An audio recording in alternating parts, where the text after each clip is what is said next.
with force. However, Iran State Television is denying that report. More breaking news right now in East Charlotte. At least one person fighting for their life and another recovering after a stabbing on Spanish Quarter Circle. That's just off Central Avenue and North Sharon Amity Road. Still working to find out what led up to that situation and if police have any suspects right now. Good Tuesday morning. Later this evening, there'll be a big soccer match right here in the Queen City, but fans should take precautions. Even though the temperatures may dip a little bit, it's still going to be hot. Now, that big match is a FIFA Club World Cup match between Bayern Munich as well as Beneficia, and a lot of fans are in the Queen City spending money, helping the local economy, but also we want to help the fans. It's important for you to be hydrated. Make sure you're cool. You have towels or things like that to drive with. And if you start to experience any heat exhaustion, seek medical attention as well as some shade. All right, we are still watching several things as we're looking at my map, but a new crash just popped up that I want to let you know about. It's right here. Right lane is blocked due to a crash. It's on I-85 northbound at exit 40. That's Graham Street. That's starting to slow people down, so we'll have more on that coming up on WCNC Plus as I continue to follow that for you carefully. Chris? And I wanted to bring up that soccer match that Richard was talking about. Stay hydrated because it's going to feel like 105 to 106 right around 4 o'clock. So right in the middle of the game, that's where it's going to be dangerously hot, especially if you're directly in the sun. As for that extended forecast, you have 2 days that are really standing out. That's today and tomorrow. 100, rare to see that here on our 7-day. 97 tomorrow with a chance for storms each day. Feeling like 103 up to 105 plus. So stay cool. All right, Chris, sounds good. And some live pictures now here from Joint Base Andrews. As we told you earlier in this newscast that President Trump is heading to the NATO summit that's in The Hague. There you see Marine One heading up to Air Force One. So we'll continue to follow this. Make sure you stay with us. We're heading over to WCNC Plus. Join us live where we stream there.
Streaming live right now at 7 a.m. right here on WCNC Plus. I'm Ben Thompson. And I'm Lisa Washington. Take a live look now. These are pictures from uptown where it is going to be another dangerously hot day. See, it looks beautiful, right? Really it's nice. great. It's 7 in the morning. It's already in the upper 70s.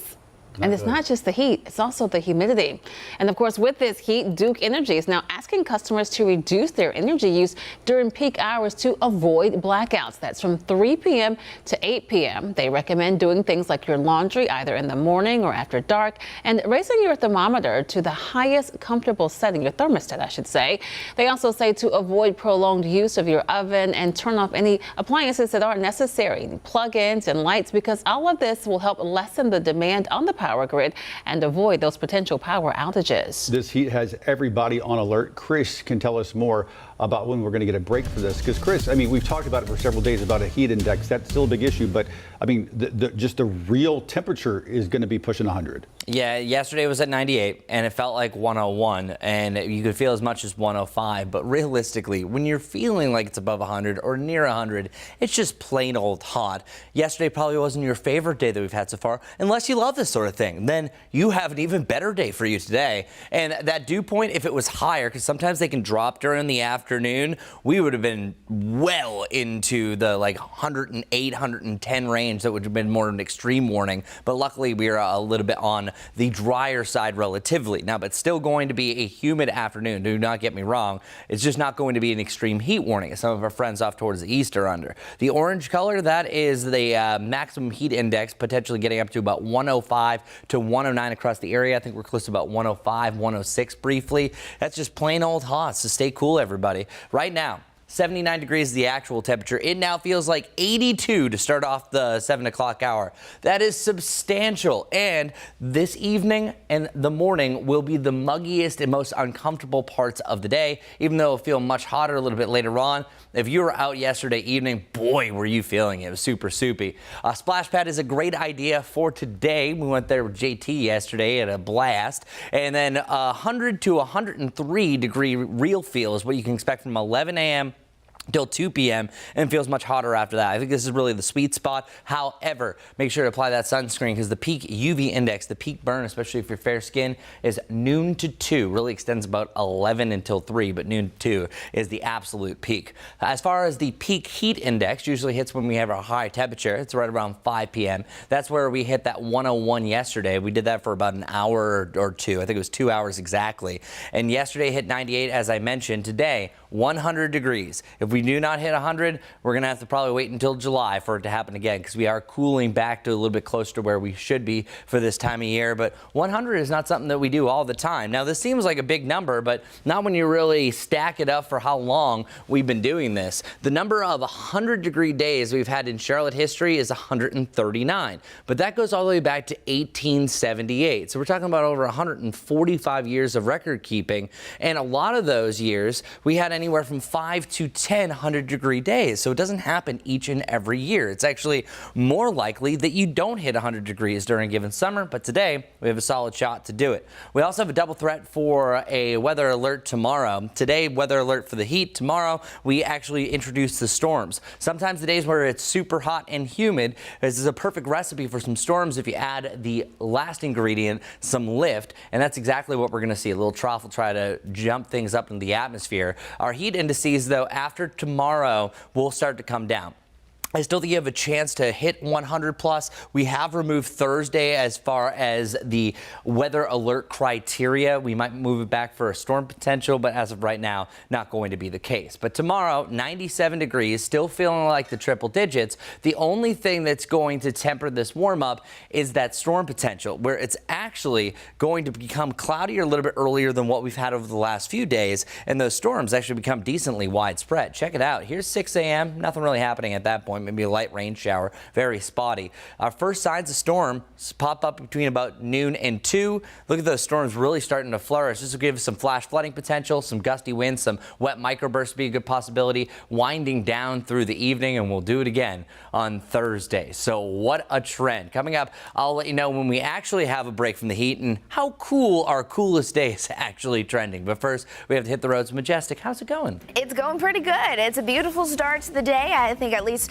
People like to wake up to sunshine. It's definitely going to be a warm one, though. So if you want to beat the heat and get those errands done, or you want to go work out in your yard, now's the time to do it. Let's talk about what's going on as you're hitting those area roadways if you do have some place to be. Here we go. This accident right here. Here's a picture of what's going on. Right lane is currently blocked because of a crash. It's right there again, a picture. It's on I-85 northbound at exit 40. That's Graham Street. Slowing your morning commute down just a little bit. People are able to still drive right around it just fine, so not seeing anything too concerning right now. Another one just off to the east of it, Sugar Creek Road at Reagan Drive, just south of I-85, noticing mainly green with that. And then the stalled vehicle that I was talking about earlier on South Boulevard that has since been cleared, so not seeing any problems there. And then this crash on Steel Creek Road at Westinghouse Boulevard will slow you down just 1 or 2 minutes, seeing just yellow popping up, meaning medium impacts. We'll have another check on those roads coming up here shortly. 7:06 now, and like Chris mentioned, today is expected to be the hottest day of the week with those feels-like temperatures above 105 degrees. And this afternoon, thousands are expected to crowd uptown for a FIFA Club World Cup match. WCNC Charlotte's Richard Devane is live in Uptown this morning. Now, Richard, this is going to be a hot one for the fans and for the players. That's absolutely correct. And not only that, Lisa, good morning to you. Good Tuesday morning, everyone. Now step out of the way. Some of those workers who will definitely need to be making sure that they do everything they can to stay hydrated on a day like today. Now this evening at the Bank of America Stadium, Charlotte plays host to a high-stakes FIFA Club World Cup match. Benfica versus Bayern Munich. The local hospitality industry anticipates a surge in bookings. That means hotels, restaurants, bars, retail outlets are all seeing a sharp increase in business as fans have come in from all around. Now, we can tell you that previous major sporting events in the Queen City have pumped millions of dollars into the economy due to fans and visitors spending. Even though the game will be when it's cooler, fans will still line up early. So the pregame could be just as impactful off the pitch as it is on it. With temps soaring into the high 90s, the oppressive heat could pose problems for both players and fans alike. So it's always important to know your body's limitation, especially on days like today. So most of the time, if you can cool off quickly within 30 minutes or less, things are going to be okay. But if you start having the worst headache of your life, you're vomiting, or you stop sweating especially, it's important you seek medical attention. Yeah, but you can do something before that. Drink lots of water to prepare yourself. Dress in cooler, loose-fitting clothing, light colors if you can, and just be safe. That's the situation right here from Bank of America Stadium. We'll send it back to you. And Richard, again, we know just how dangerous this heat can be. What is the stadium doing to help those fans stay safe today? Okay, yeah, Bank of America Stadium says that it is preparing for this extreme heat. Inside the stadium, they've got cooling stations set up, not just for players on the field. That's what the teams are doing. But as far as Bank of America Stadium, they have cooling stations all around. They also have, did we lose me? Okay, I heard something in my ear. They also will be giving out free water if someone requests water to just keep themselves hydrated. And they've done a lot of other things, like they have medical staff trained to spot signs of heat exhaustion and things of that nature. So if you have any questions right now about safety in the stadium, they say they're preparing to make sure that you have a fun and safe time while you're at the stadium watching the games today. They're going to have the water for those fans. All right, Richard, thanks so much for that live report. All right, 7:09 right now on WCNC Plus. Live pictures right now as Marine One takes off from the front lawn there of the White House in Washington, D.C., going over to Joint Base Andrews as the president gets ready to fly over to The Hague for the yearly NATO summit. It comes amid quite a bit of tension happening in the Middle East. Overnight, the president posting about a ceasefire between Israel and President Trump in the early morning hours declaring a ceasefire between Iran and Israel is now in effect, adding please do not violate it. Israel announcing it's agreed to the pause in fighting, as Iranian English language state media said the ceasefire was beginning following a final wave of Iranian attacks that killed at least 3 people in southern Israel. A senior White House official saying the ceasefire came together after Iran signaled it no longer wanted to fight, and President Trump told Israel's prime minister no more war. The president reached out to Qatar to speak with Iran, according to a source familiar with the talks, with Vice President Vance helping coordinate. For the Iranians, I think this is a new opportunity to actually pursue the path of peace. In a phone call with NBC News, President Trump saying, quote, "I think the ceasefire is unlimited. It's going to go forever." The rapid developments come after Iran fired missiles at U.S. troops in Qatar Monday in retaliation for U.S. airstrikes on Iranian nuclear sites over the weekend. The president saying the U.S. expected and countered what he called Iran's very weak response and that no Americans were harmed. Trump administration officials pressing Iran not to try to rebuild its nuclear program amid reports the White House disputes that Iran may have moved some equipment and uranium from its nuclear sites before the U.S. strikes. It'll be a good long time before we know, if we ever learn, whether we were able to actually destroy the stocks of 60% enriched uranium. Now, fragile hopes for a peace that can last. The developments in the Middle East will take center stage among global allies as President Trump heads to the NATO summit in the Netherlands today. In Washington, Alice Barr, NBC News. We had an expert right here on WCNC Plus offering some insight on that new ceasefire deal. Retired Lieutenant Colonel Hal Kempfer spoke about what this means going forward and the extent of damage done to Iran's nuclear program. Take a listen. Were we able to, in the president's word, decapitate their ability to have a nuclear weapon? You know, it's interesting. It's the terms that we use in the military that are not commonly used, like battle damage assessment. You know, that comes easily to me. It doesn't come easily to everybody else, but I have heard that more in the last 48 hours than I've ever heard it ever said. Everybody's talking battle damage assessment. That's exactly what it is. They're trying to figure out what was the effect of those weapons. Now, those GBU-57s, those 30,000-pound bombs, massive ordnance penetrators dropped from the B-2s, from everything we've seen from the satellites, they did exactly what they were supposed to do. They hit the site. They hit where they're supposed to hit with the site. There's big craters where you expect to see big craters. The problem is those cavities, those bunkers, those underground facilities are about, at least by reports, about 300 feet below ground. And you can't see that from a satellite. So they go down there. They have this massive energy release, you know, with the explosive force. And if those cavities collapsed and everything was completely, caved in and there was nothing left that was operational, we really can't see it from the surface. So there's going to be a big intelligence gathering and assessment period here to figure out what the effect was, and that'll involve signals intelligence, human intelligence, every type of intelligence collection, well beyond just electro-optical with satellite pictures. As far as what's going on. The other part is we're going to look at the other sites. And then, of course, there's this kind of extraneous report, which has not been confirmed, that, Iran has said, we moved all that stuff. Well, part of it, I'd say, is Iran, of course, would say they moved all that stuff. They don't want to admit how bad the damage is. They don't want to admit to their own people that they just had their own nuclear capability taken off the map. So they're kind of putting out this little disinformation piece, a little bit of face saving. However, we got to track it down. Maybe they did move stuff. Maybe there is stuff stored in another location. That's going to be a big discussion. And by the way, I anticipate that will be part of whatever the diplomatic negotiations are to allow UN inspectors and probably U.S. inspectors free access across Iran to find out if there is any nuclear material held anywhere in the country. And you might see, some sort of negotiated thing with a very stringent inspection process going on. So at that point, I'm now into speculation. I don't want to get ahead of myself on whatever the diplomatic outcome of this thing is. But that's a long way of saying everything did what it was supposed to do. Did it actually destroy everything in Iran that could be used for building a nuclear weapon? That's what we're trying to ascertain now. Fearful of potentially what we might do in retaliation after this strike on Qatar's or on our base in Qatar. What did you think about that? And is that something that we've seen before?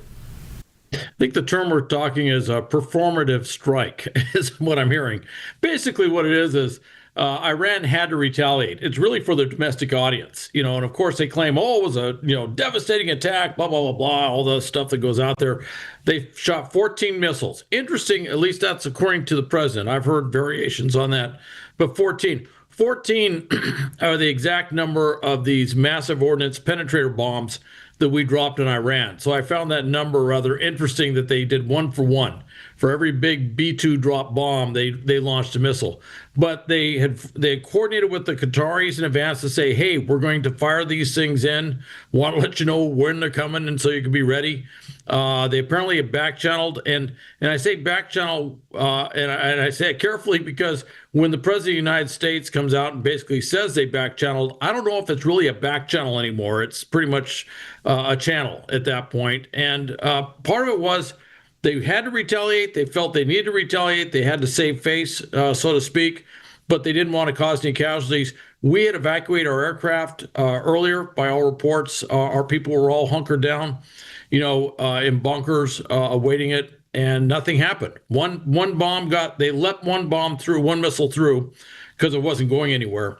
And but of the 14, 13 were stopped in the air. So they made their statement. And I don't know if it was coordinated this way, that they make their statement and then they announce the ceasefire. I don't rule anything out, but I just found the how quick that happened to be rather stunning. So maybe this thing was kind of scripted to some degree. And I would say if someone's planning to travel in the Middle East right now, you might want to rethink your plans if you don't have to go or go through the Middle East just because of the disruption.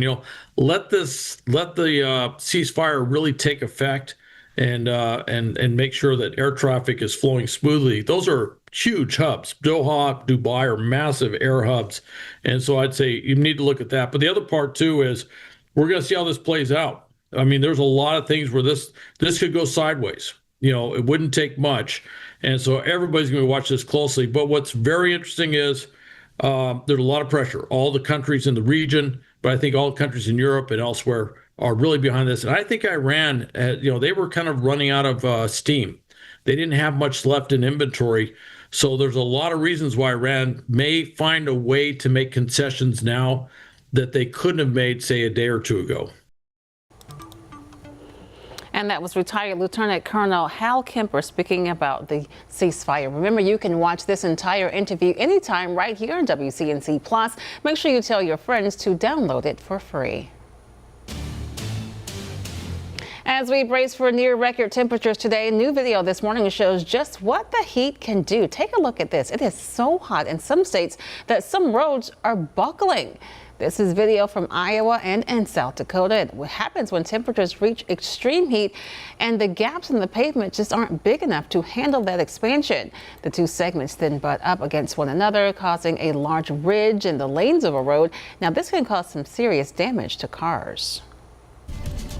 Yeah, and there'll be some people across the country that are probably going to be trying to fry an egg on the pavement. We're not that hot, but boy, can it be hot enough, because truly blacktop surfaces with a actual high temperature of 100 degrees today could reach as much as 150 plus to 155. So yeah, it would be a long process, but definitely sizzling something. The feels like temperature getting up to about 105. So the peak that we've had so far was yesterday, 98 for the actual air temperature, 101 for the peak heat index, even though we did have a range of 101 to 105 east of us. And then what you really need to do is just stay weather aware, stay cool throughout the day. This is the biggest telltale sign. If you're thirsty, drink water. And then after that, if you're feeling fatigued, go inside. And of course, the biggest telltale, if you're already past the point, if you stop sweating, not good, seek medical attention. But we're not going to get to that point, right? That's why we have heat alerts, because heat is actually the biggest weather killer of all time. Not to bring your morning down, but that's absolutely true, where there's more heat fatalities than any other weather event by far. Number 2 is flooding. So be safe. Do not become a statistic. We're looking at a heat index potentially getting up to about 110 degrees or greater greater further off towards the east. It's more humid there. That's why you have the difference of a heat advisory to an extreme heat warning. And then that heat advisory potentially could bring temperatures to about 105, 106. And that's right during the FIFA match around 3 p.m. Richard was talking about this. Actual air temperature getting to right around 100 degrees, substantial. And then 106, as I mentioned, I think it's going to be the top. So 5 o'clock looks to be the hottest hour for the real feel and the actual air temperature. I think we hit the 100 point at some point during the hour. And then 97, still feeling like 104 come 7. And then even after the sun sets, I would not be surprised if we do have some triple-digit heat indices, or at least the upper 90s. By tomorrow, we start to introduce another threat. A chance for storms. Yeah, of course. So we have a heat advisory, but then you also have some storms that are going to be on and off throughout the day. I already showed you the future cast on that. I think it's most active really between about 2 and 8 o'clock. So especially mid to late afternoon, that's where storms are becoming the most numerous. Anything as far as some damaging winds, and then the potential also for the hail will be a possibility with that, and also an outside threat for maybe a little bit of flash flooding. Very isolated activity on Thursday, so not going weather alert for that, but we do have double threats for your Wednesday. So stay cool and stay safe. After that, 94, we removed the weather alert for your Thursday, then the lower 90s heading through the weekend. Back to that usual summertime pattern, either side of 90 degrees with a chance for a pop-up shower or thunderstorm to end the day. What's popping up on our traffic maps? I'm going to ask Majestic right now. What's popping up on our weather maps? There's a lot that's popping up. There is a lot of accidents that we need to get to. We'll start with a live look outside, though, just putting things into perspective. It is beautiful. We have mainly clear skies, a lot of sunshine. I-45 near Brown Road. You can see it here. Traffic is flowing smoothly for the most part, but you can see my map. It's definitely getting more active. Let's talk about this wreck. We have a picture of what's going on. Right turning lane is currently blocked because of a crash. I-85 northbound at exit 40, that's Graham Street, backing up traffic about 5 minutes right now. Another one just to the east of that, that's on Sugar Creek Road at Reagan Drive. That's just south of I-85. That's our first 2 accidents. And then a new one now popping up. It's on Sharon Amity Road at Willora Lake Road. Still seeing mainly green, so not too concerned about that. But look at this. If you take I-77 southbound, we do have a crash. It's at exit 5 at Tyvola Road. You can see the red that's starting to pop up. We'll have more on this and another check on those roads coming up here shortly. Lisa. Majestic, thanks so much. Despite the ongoing heat, many of us still want to soak up the sun. But before you get your steps in, there are a couple of things to keep in mind to protect yourself from the heat this summer. NBC's Jessica Cunnington talked to marathon veterans about staying safe as these temperatures soar. The heat is here, and we are in fall marathon training season. So how do you still get your miles in this extreme heat? We got some experts to help us out. Come on. Hi, I'm Sierra Lucas, a running and cycling coach and 7-time marathoner. I'm Jess Woods, Nike running coach and ultra marathoner. You could also stay inside and run on a treadmill, or we're going to take some extreme precautions. Cautiously, off we go. What are the things that you're planning when you look ahead at the forecast and you look ahead at your training plan for this week? First, prioritize hydration, not just when you're planning to exercise, but even in that downtime. I'm probably looking at the training plan and modifying the training plan. So if you have speed workouts on your training plan, doing those this week by effort and not by pace. What is that check-in with your body actually like? If I ever notice that I stop sweating, or maybe I'm starting to get like those chills, that's an immediate, stop the run right there. And consider running with a buddy so you guys can look out for each other and know those signs. We don't want to wait until we need it in order to hydrate. So we're playing the long game here, and we want to slow down and take breaks often. And not only are we using these water fountains to hydrate, we want them to help us cool down too. So I'm going to be using these to put some cold water on my wrists, put it on the back of my neck. I'll even dunk my hat. The goal is not to look cute on these. Oh yeah, see, that's glorious. And when it comes to protecting yourself from the sun, it's not just about putting on sunscreen. It's gonna protect the sun from beating on your neck. Some white arm sleeves, and what we do during ultras, put the white arm sleeves on and then actually stuff ice down the arm sleeves. Wow. Time of day matters too, because we want to avoid peak heat. So this is a time for you to be flexible. If you're normally a post-work runner around 5, 6 o'clock, maybe it's time to consider getting up early before the sun comes up so you can get that run in and avoid overheating. That last point, I mean, there is no need to be working out like that voluntarily at 3 o'clock this afternoon. No. Even if that's your only time, wait till Don't do tomorrow it. or the next Don't day. do it to yourself. Like just either do it already or do it later on this evening, something like that. All right, well, we are going to take a quick break, but you make sure you keep it right here on WCNC Plus. We're going to have another update on the weather and traffic in about 2 minutes. And then Ben and I will be back with the day's top headlines at 7:30.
Good morning, everyone. Stay cool today. It's already feeling like the 80s. Woof. We have from noon today until 8 p.m. on Wednesday a heat advisory where it can feel as much as 105 degrees plus. So if you're going to the FIFA match right around 3, you're doing anything outside, check out those temperatures. Actual air temperature in the upper 90s, around 100 degrees, feeling like 105 to 109. Looks like the hottest hours, most uncomfortable ones will be 4 to 6 o'clock, but we are still rocking a really warm temperature and a high heat index well through the evening. 100 degrees today, a rarity. 97 tomorrow, and we have the storm chances return. 98 degrees was the high yesterday. Well, it looks like we're going to outdo that for the hottest day of the year and definitely the hottest of the week by far. After today and tomorrow, we are no longer weather alert because of the heat. Temperatures back to lower to the mid 90s, a little bit more typical for this time of year. Majestic, take it away. What's going on? All right, good Tuesday morning, everyone. We have a busy start to your Tuesday morning commute. Let's get to it. I-77 near Woodlawn. I want to show you it because cars are slowing down a bit, and it's because we actually have a crash on I-77 southbound. If you're heading that way this morning, well, take a look at your TV screen. It's right here. You can see all that red popping up. Again, southbound at exit 5. That's Tyvola Road. We're going to be following this and giving you more details coming up this morning on WCNC Plus. Hope to see you then.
Thanks for streaming live on WCNC Plus at 7:30. I'm Lisa Washington. And I'm Ben Thompson. Let's go to some live pictures right now.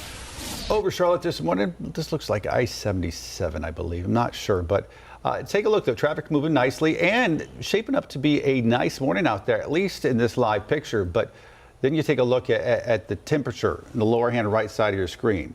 Already pushing almost 80 degrees out there, and it's only 7:30 in the morning.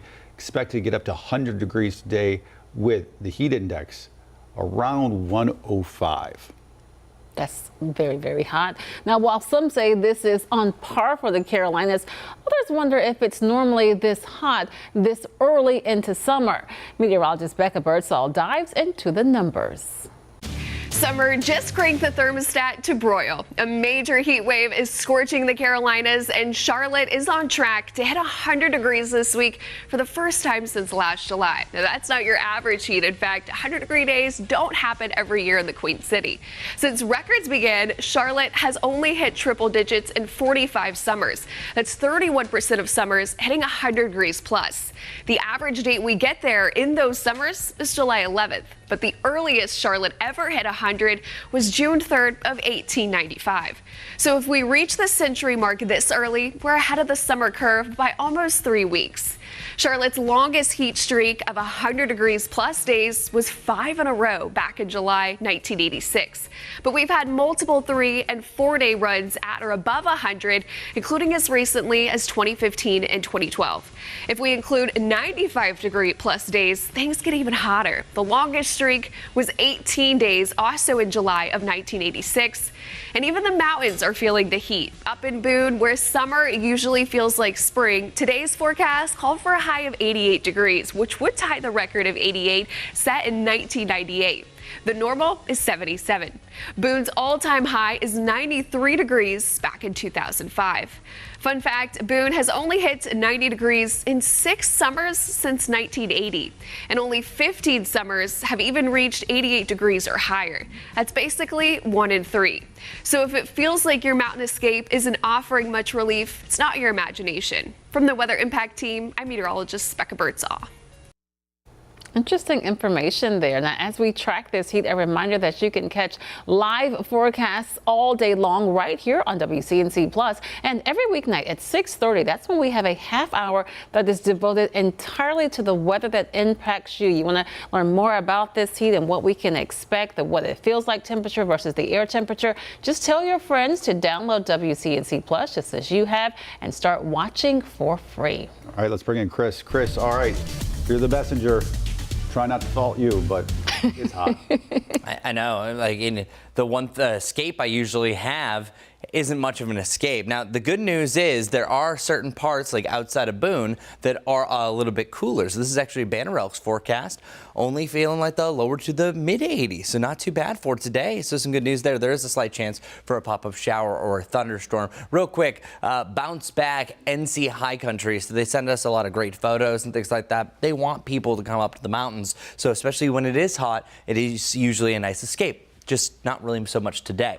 As Becca was mentioning, this is our first shot, really 100 degrees for this year. Not saying that we won't do it a little bit later on, but 102 is the record high. 1930 was that record. Been a while. 89 is where we should be. So yeah, excessive heat today and tomorrow. That's why we have a heat advisory for both today and tomorrow.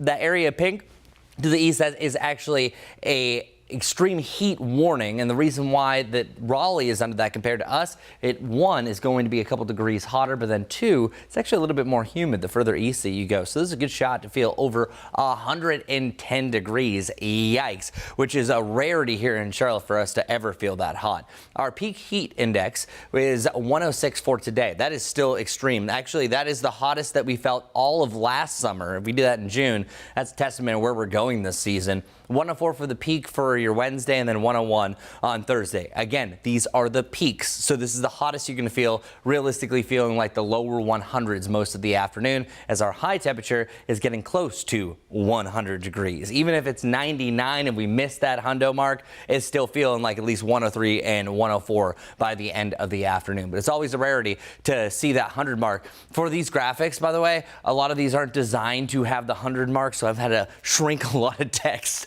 just to get into today's forecast. And speaking of today is a weather alert day just because it will feel so hot, even though I think it's a little bit cooler. We're splitting hairs here for tomorrow. It's still a weather alert day because we're getting close to that 105 mark, but it's actually a dual threat for your Wednesday.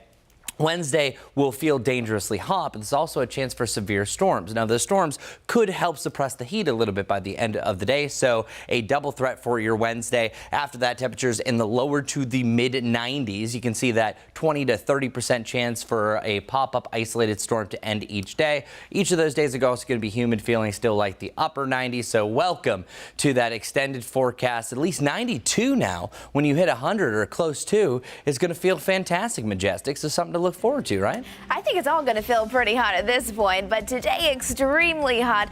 Definitely a day where you need to pay close attention to what's going on as you're spending time outside.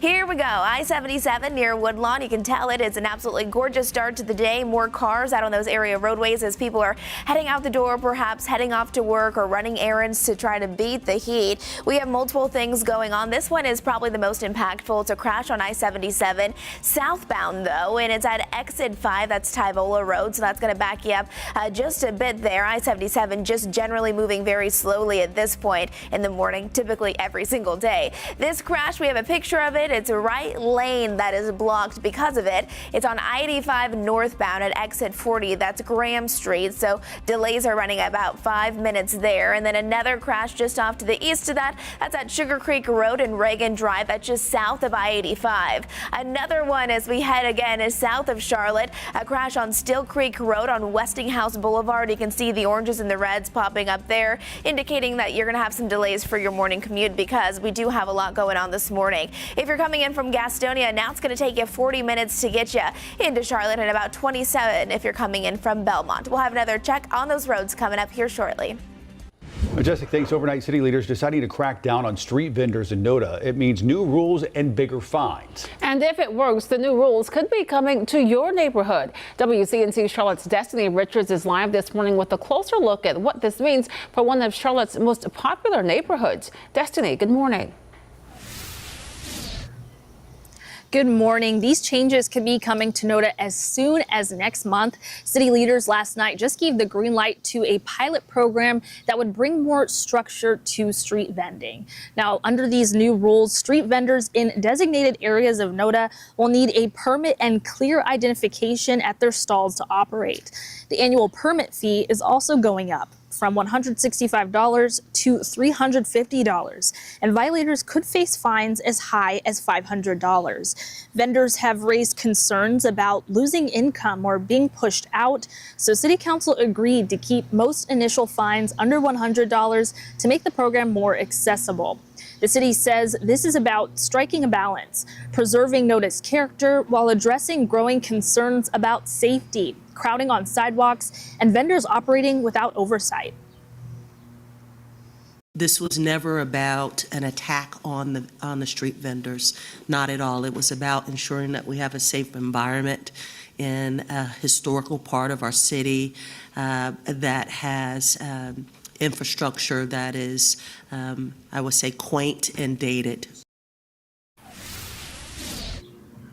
The city is looking to enact this pilot program at the end of July. And then if everything goes smoothly, they're looking to expand it to other parts of the city. Ben, Lisa. Destiny, you talked about the permit. Are there any other aspects of this pilot program? Does it require anything else? Yeah, so a lot of details included in this presentation last night to City Council. It is a pilot program, meaning that it is a 6-month period that they are testing this out with street vendors in NODA. It is designated areas of NODA, like I said before, so that means certain streets of NODA will be considered congested business districts, basically having a certain limited number of vendors in those areas and possibly having them on a rotating schedule in and out. And then in addition to the permitting rules, the rules about fines, they'll also have rules for what types of things that vendors can sell. So right now it's a mixture of arts, crafts, jewelry, and food, all sorts of things. They're trying to limit it just to those arts goods. So they're trying to keep NODA, an arts district, so only selling those arts, jewelry, and crafts. No food made on site will be allowed, as well as no mixed drinks or alcohol, but they are looking at having prepackaged food and drinks sold at these designated areas with collaboration with the county health department, so everything is up to code. Also want to mention that they do have possible remedies for vendors that possibly fall outside of those categories or aren't able to be a part of this program. They're looking to have them go through business counseling and technical support to help them pivot and relocate. And then also with this starting in July, they're also looking at education ahead of time. So not just springing this on to the vendors. They're looking to launch education teams to inform existing vendors about the rules and how to apply. And again, this is a 6-month pilot program. So after this, they'll see what worked, what didn't in terms of safety and how it helps businesses, how it helps the NODA neighborhood. And then from there, they could make adjustments. They could expand it to more of NODA as well as other parts of the city. And of course, we have more details about this program in our story on the WCNC Charlotte News app. All right, sounds good. Destiny, thank you so much for that explanation. Now, that same council meeting actually got a bit heated last night after leaders voted to stop buying Tesla vehicles. The city still plans to buy 45 Teslas that it previously approved, but decided to remove the company from its approved list going forward. Officials blamed instability and ongoing lawsuits, but Councilmember Ed Driggs called it a political move. Take a listen. I'm talking. It's my turn. I'm talking. Ms. Quiet. Mayfield, I'm speaking. Mr. Driggs. I am rebutting the specific suggestion that there are safety reasons why this body should decide not to include Tesla on the list. Right now, the city currently has about 15 Teslas in its fleet. Happening today, North Carolina House lawmakers set to vote on a bill that could directly impact both your commute and your taxes. They're expected to approve a measure that would allow Mecklenburg County voters to decide on that 1-cent sales tax. The money would be used to pay for major roads, bus, and rail projects. Today's vote, just a final procedural vote there in the House before it heads on over to the Senate. If it passes and get the governor's signature, voters could see this on the ballot as soon as November. A new device could be a game changer for deputies in Rowan County facing potentially dangerous situations. It's called a BolaWrap, and it's a handheld device that instantaneously deploys a cable that then wraps around a person's legs or arms, keeping them from getting away or hurting themselves or others. Our own Vanessa Rufus was brave enough to test it out. Take a look. Ma'am, I need to put your hands behind your back. Ma'am. Please comply, ma'am. Please, ma'am. Bola, bola, bola.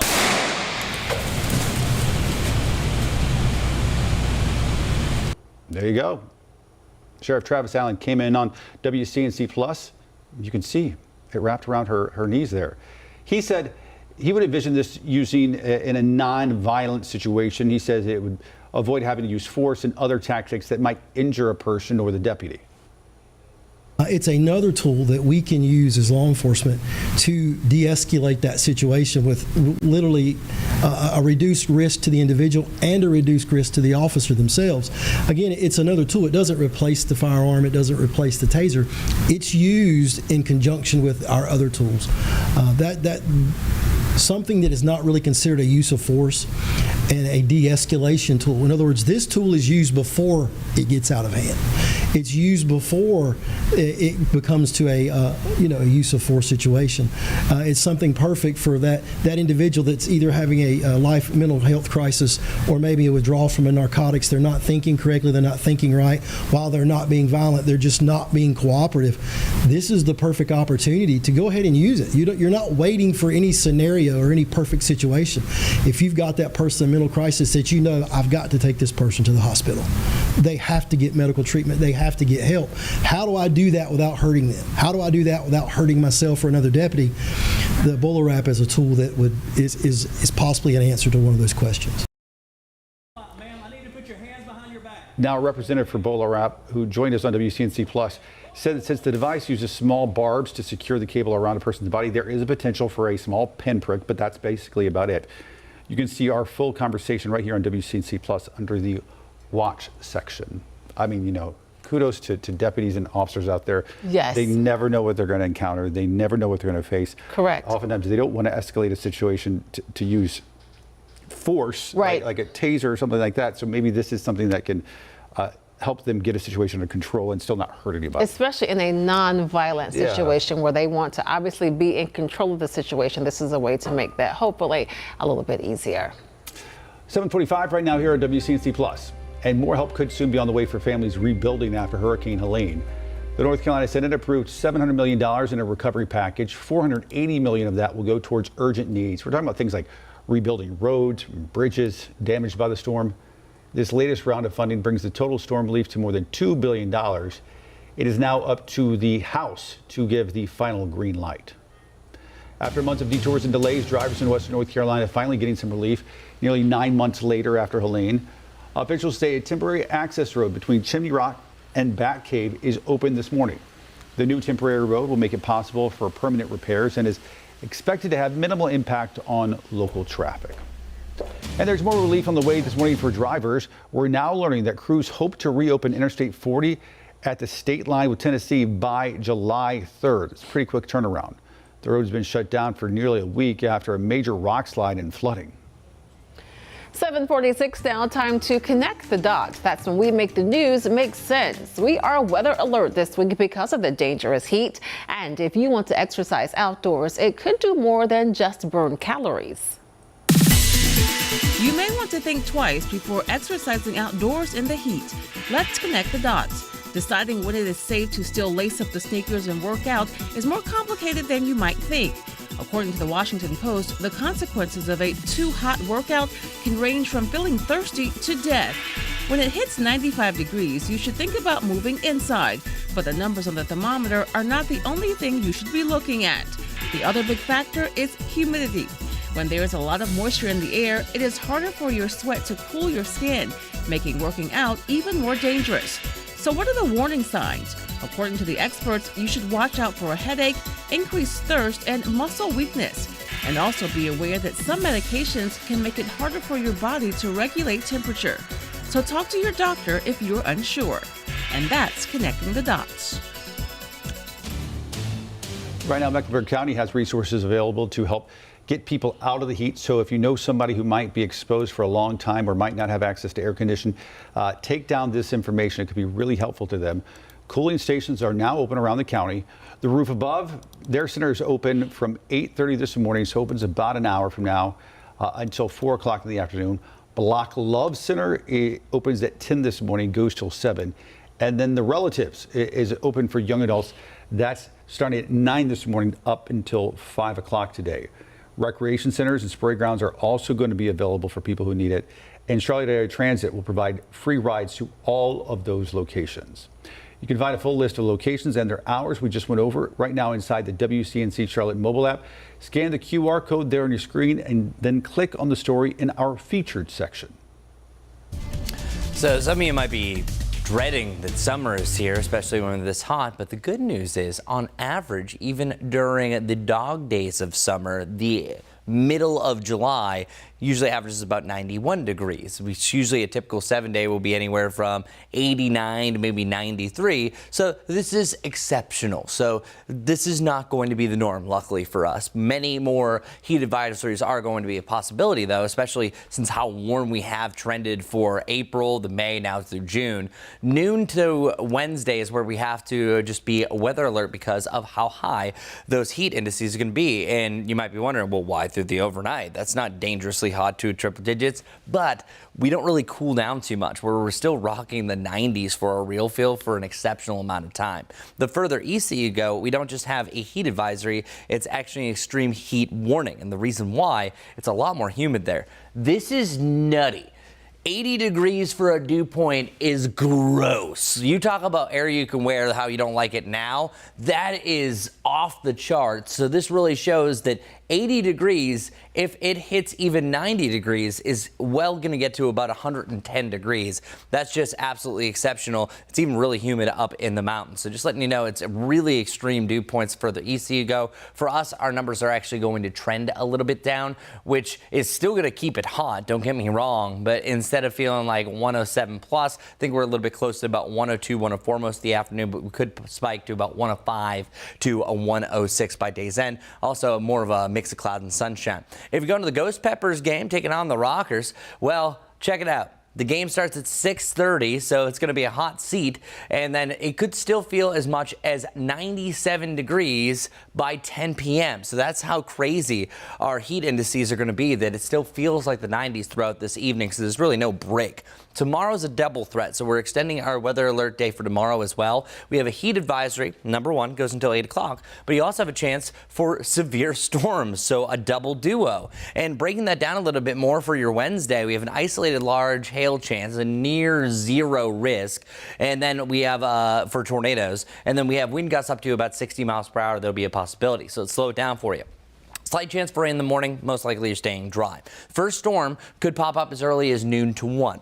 Watch what happens once you get to 2 to 3. Yeah, we're cooking. So this afternoon or tomorrow afternoon, we're looking at widespread storms starting to develop. These are slow movers, so we will have a chance for some flash flooding, dangerous lightning, and then also those wind gusts. This is really going to be in the form, think of wet microbursts, so we could have some isolated wind gusts over 60 miles per hour. So stay weather alert for the heat today, and stay weather alert for the heat and storms tomorrow. After that, 92 to 94. Lows return to the lower 70s as opposed to the upper 70s, so some improvements, but we still have that summer surge. Majestic heading out for our morning commute. What can we expect? Oh, it is beautiful, but boy, things are really starting to get slow out there. I-77 at Atondo, you can see a live look of it. It is just moving quite slowly as people are heading out the door. And look at my map, there is a lot going on here. So let's break down a few of the most important ones here. I-77, there is a crash. It's impacting southbound lanes. It's at exit 5, that's Tyvola Road. Cars are still moving. They're just moving slowly, slower than they typically would be this time of the day. Off to the east of that one, we have another minor accident. It's on Park Road and Archdale Drive. In addition to that, let's head up to the north of Charlotte right here. Still this ongoing accident. We actually have a picture of what's going on. The right turning lane, it's blocked right now because of a crash. It's on I-85 northbound exit 40. That's Graham Street. And then here we go. This one here, it's starting to pop up more of that orange indicating slower moving traffic. It's on Sharon Amity Road at Willora Lake Road. So continuing to watch out because it's actually getting worse each time I see you and give you that traffic update. This one, look at all of that red here. It's on Still Creek Road at Westinghouse Boulevard. I did see what was going on here. Cars are still moving, but again, just moving a little slower than they typically would for this time of the day.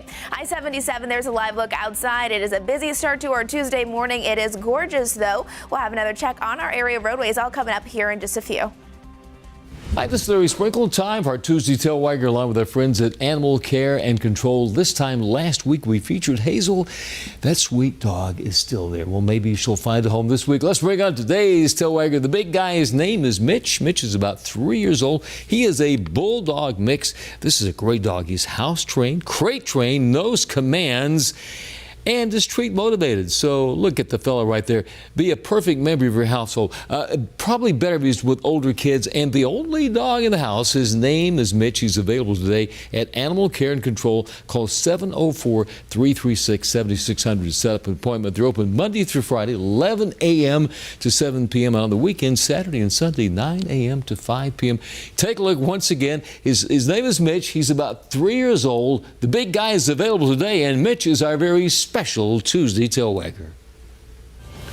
Thanks, Larry. Well, many of you may head to local pools this summer to beat the heat. And when you go, you may see signs saying that you must shower before hopping in. But your kids might ask if they really have to do that. WCNC Charlotte's Megan Bragg shows us the everyday impact this morning. Okay, so be honest. Do you rinse off before hopping in a public pool? A National Library of Medicine study shows 69% of adults say they took a pre-swim shower. But is it required in North Carolina? Let's get the facts. The CDC states the most common swim-related illnesses are diarrhea, skin rashes, swimmer's ear, flu, and irritation of the eyes or respiratory tract. To help prevent that, the CDC suggests rinsing off in the shower to remove dirt, germs, sweat, and cosmetics from your body. If you don't shower before you go into a pool, it makes that chlorine or that bromine work even harder. The North Carolina Department of Health and Human Services says in North Carolina, public pools are required to have signs around the pool directing pool users to shower before entering the pool. But actually requiring a shower is not required. It's not required by law to shower before going in a public pool, but it is heavily recommended. However, the law does require a shower for people entering a spa or hot tub. It also prohibits oils, body lotion, and minerals in the water. Megan Bragg, WCNC Charlotte. 7:55 now. We're going to take a quick break, but you make sure you keep it right here on WCNC Plus. We're going to have another update on weather and traffic in just 2 minutes and more of the day's top headlines at the top of the hour.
Already heading into the 8 o'clock hour, we have a temperature of 82 degrees and it feels like 87 degrees. You can see why we are under a heat advisory, because that means the next hour we're feeling like the 90s. By the end of the morning, we could be feeling like the triple digits. So welcome to a weather alert day, because the heat alone will pick up a mix of cloud and sunshine for the afternoon. High temperatures could hit 100 degrees. So we're rocking the upper 90s most of the conclusion of the afternoon, feeling like anywhere from 102 to 104 with an absolute peak of 104 to 106 degrees for the real feel. Whew, get ready, everybody. We also have a chance for a strong storm by tomorrow. No storm chance today, maybe a pop up in the mountains, and then another isolated chance heading into your Thursday. So we're staying a weather alert for today and tomorrow. After that, lower to the mid 90s. Still hot, but cooler, kind of. Majestic, what's going on? Hey everyone, good morning to you. If you are heading out the door this morning, it is gorgeous, it is warm, and it is busy across those roads. I-77 at Atondo Ave, you can see it here. Cars are definitely starting to pile up as there's just a lot going on. Even I-77, York County, coming in from South Carolina. Good morning to everyone there. Look at my map. I told you it's a busy start to the day. I-77, if you're traveling southbound, this accident right here is going to impact you. It's on exit 5, that's Tyvola Road, and then another one north of Charlotte. This is a picture of it. Right turning lane is blocked because of a crash on I-85 northbound at exit 40.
You are streaming live right now at 8 o'clock right here on WCNC Plus. I'm Ben Thompson. And I'm Lisa Washington. Today is expected to be the hottest day of the week with feels like temperatures, get this, above 105 degrees. And this afternoon, thousands are expected to crowd uptown for a FIFA Club World Cup match. WCNC Charlotte's Richard Devane live uptown outside the stadium this morning. And Richard, I mean, that stadium's already typically one of the hottest places in town in the summer, like literally speaking.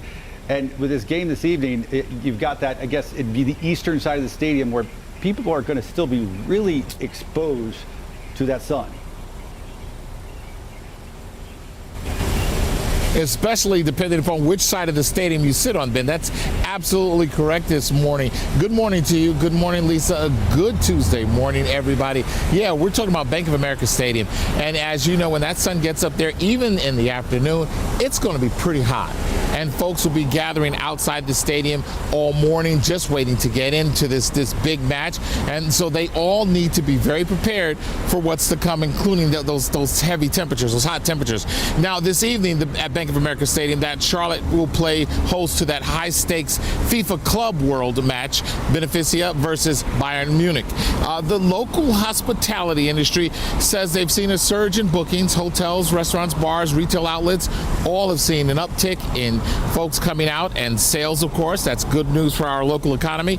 You know, previous major sporting events in our area have pumped millions of dollars into the economy due to all those visiting fans and some of the local fans as well. Now, even though the game will be played in the cooler temps, or slightly cooler temps, fans are already lining up early for the pregame. Could be just as impactful off the pitch as it is on the pitch. Temperatures soaring into the high 90s. It's oppressive heat, and that could pose some problems for players and fans alike. So it's important to know your body's limitation, especially on days like this. Most of the time, if you can cool off quickly within 30 minutes or less, things are going to be okay. But if you start having the worst headache of your life, you're vomiting, or you stop sweating especially, it's important you seek medical attention.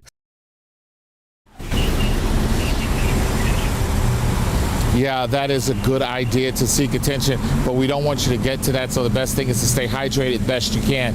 This is one of 4 FIFA Club World Cup games that will be here at the stadium. They have 2 more, one on Friday and another one will be played on Monday. Come on, guys, you can walk on by. We're right outside Bank of America Stadium. Richard Devane, send it back to you. Yeah, you know, it strikes me that if you're in the shade and you know that, then you're going to fare better. If you know you're going to be in the sun, your seat's in the sun, it's good to know. Richard, do we know, is the stadium taking any sort of preventative action to make sure that these thousands of people stay safe? Yeah, they of course always take actions and prepare for incidents like this, both inside the stadium, outside. Inside the stadium, Bank of America is making sure that all of its medical team is well versed in just spotting the signs for heat exhaustion and things like that. They'll be able to respond to folks. Also, if you're in the stadium and you're at the game, you go up to a concession stand, you can ask for water. You'll get some free water because they want people to be hydrated and stuff like that. And also, folks need to know less of the other types of beverages because those beverages will make you even more uncomfortable in the heat. There are also cooling stations, but if you're inside the stadium and you can't get to one of the cooling stations, just getting under one of the, going to the restroom area or on the concession stands, those levels, you have some covering over you, will be a big deal to help you as well.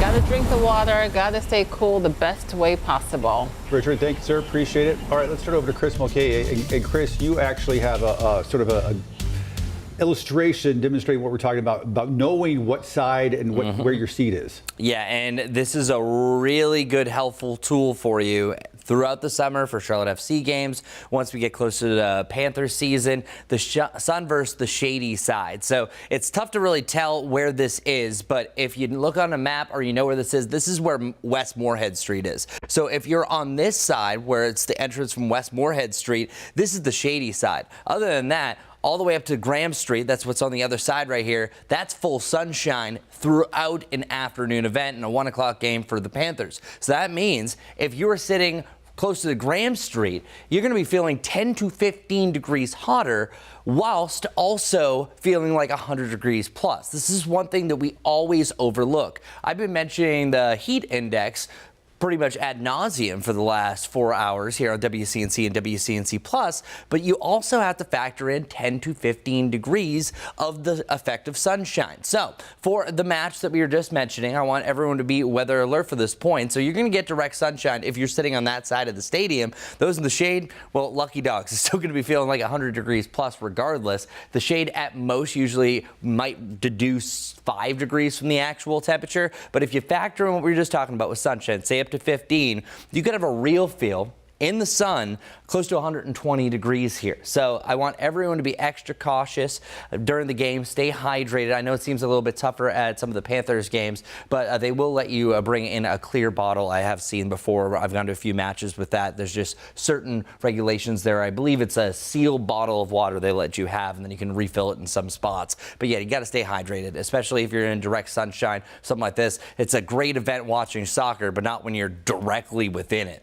Our heat advisory from noon until 8 p.m. Wednesday. That's right. So once we hit noon, we're doing this for over 24 hours, about 30 hours of a heat advisory. The only reason why that's happening is because how hot it's going to feel through the overnight. And this over here, that's not a heat advisory. That's an extreme heat warning where we have a chance of up to 105 plus for everyone in the orange. Those in the pink could feel like 110 degrees plus. It's just a lot more humid the further east you go. That's why there's a higher chance for all of the above. And check out these dew points. I was showing these before. It's down to 81 in Hatteras. You just have to know 70 is muggy and uncomfortable. 75 is tropical. 81 is, what are you doing, Hatteras? It is just going to be an awful field of the day, so just really keep that in mind. So I want to talk a little bit more about what we're expecting a little bit later on this evening. I showed you this forecast before for the Gastonia Ghost Peppers, still feeling like 102 come 8 p.m. But what's really significant is through the overnight about how you're going to feel. Check this out. The overnight temperatures were dropping down only 77 degrees. This is why we have the extended heat advisory. It still feels like 93 come 11 p.m. It's feeling like it's near 90 come 1 a.m. And we could still have a real feel around 84 degrees right when that sun is rising up. So we don't really have a lot of relief, a lot of recovery time. So we say it all the time. I know it sounds so simple. Just stay hydrated because heat is one of the more dangerous things that we have, especially when we've been doing it for this long. So be safe, everybody, and also drive safely this morning. Majestic will have any problems that you have on the roads. All right, good morning, everyone. We've been following a lot of different things going on this morning. Showing you a live look outside I-77, York County. Good morning to everyone. It is beautiful, it is warm, and my live traffic maps, they are definitely busy. We did have that previous accident on I-77 southbound that has since been cleared.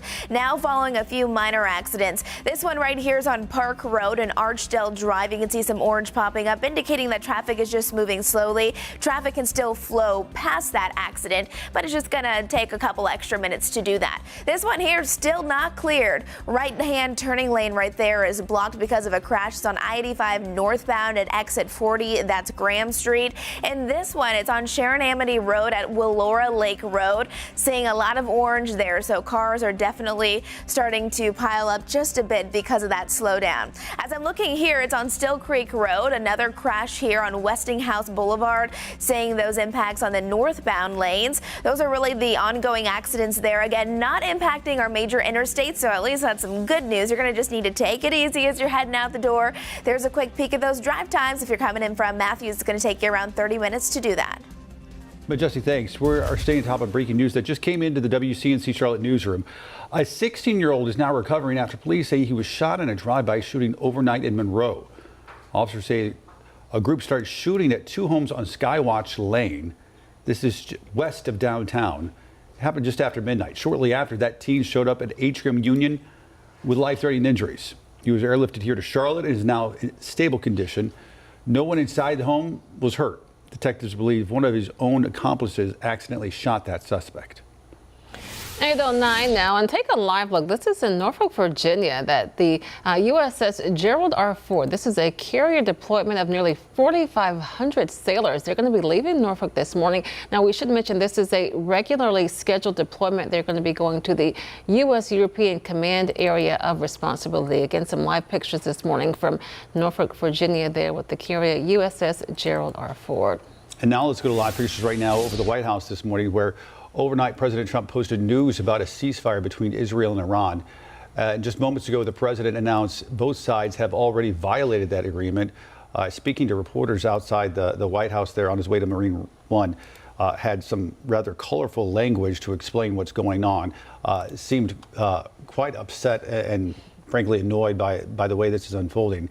It comes as questions remain over whether this ceasefire is really built to last. NBC's Alice Barr now has the latest from Washington. A